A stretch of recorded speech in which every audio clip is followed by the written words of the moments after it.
Mabibilis na balita po tayo. Nagkaengkwentro ang militar at mga hinihinalang miyembro ng New People's Army sa Dipakula, Aurora. Mahigit 200 pamilya ang lumikas. Isinailalim din sa high alert ang bayan at nakansela ang pasok sa trabaho at eskwela.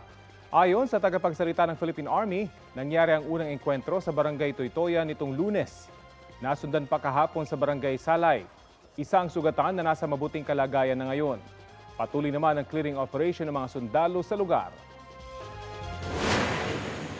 Balik-kulungan ang dalawang magka-live-in matapos maaresto sa ikinasang bypass sa Barangay Bagong Pag-asa, Quezon City. Nasabat mula sa kanila ang nasa 50 gramo ng umunay shabu na may halagang 340,000 pesos. Ayon sa babaeng suspect, nagawa niya lang daw yun dahil sa hirap ng buhay. Hindi naman nagbigay ng pahayag ang lalaking suspect. Mahaharap sila sa reklamong paglabag sa Comprehensive Dangerous Drugs Act. Kapuso, alamin ang maiinit na balita. Bisitahin at mag-subscribe sa GMA Integrated News sa YouTube.